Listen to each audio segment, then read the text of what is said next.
Hi, I'm Vincenzo Ambrosino, and this is my speech on sports and politics. So, in recent months, have you seen victims' names or little lines like equality or racial injustice on the back of helmets or on the back of NBA jerseys, or even famous people's tweets and famous athletes' tweets, just all about racism and politics? You probably have, and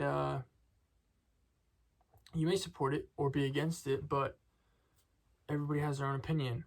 I think we can all agree, though, that we are there on that channel to watch sports, or we're not there for politics. We are there for sports.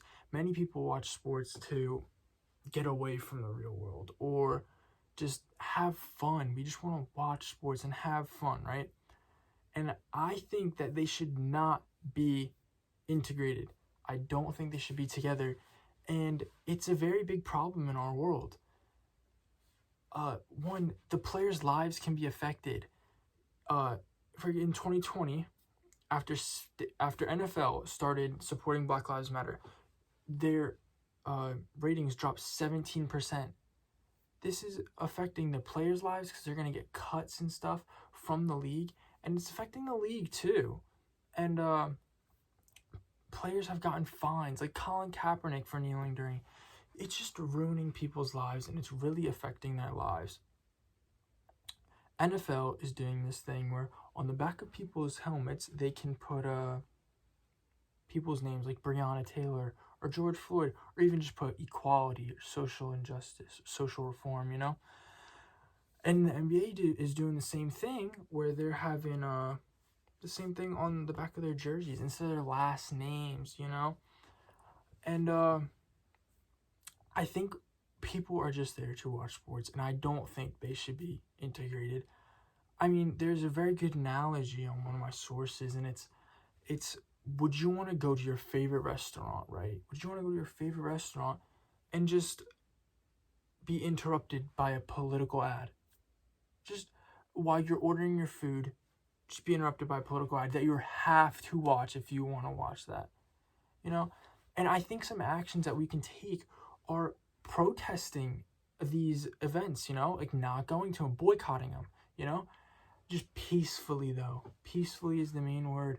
And I think we should really do this. Social media posts is a big influence on people and on leagues.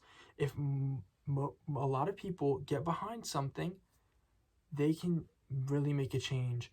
And I think if there's groups formed, social media groups or protests or boycotts against this, the ratings are going to drop.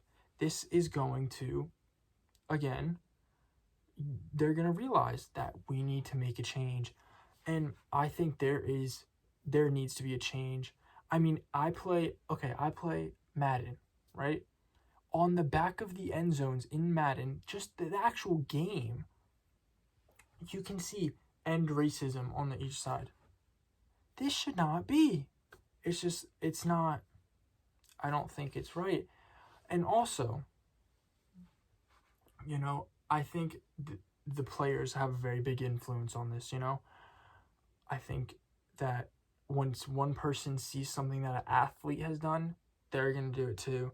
And I think that if we do these things like protest and kind of suppress the protests and the riots, that we've seen in recent months, I think it will suppress it. I know it needs to be changed, and I know that social injustice and racism is a thing in this country, but I think it needs to be suppressed and handled with maturely. Okay, and that's a real big benefit is if we do this, we need to take a stand, and we need to stand up, but it needs to be peacefully, and we need to make a change. If you don't do this, things are going to keep happening. Bad things are going to keep happening, and it's not going good. It's not going good. So I would like you to make a change and try to separate these two, because I think it can make a really big change in our society. Nobody wants this. We all want to be on the same page. We all want to be peaceful. Everybody should be equal. And you have a lot of influence if you just speak up. And that's what I want you to do. I want you to speak up. I want you to do something about this. Thank you.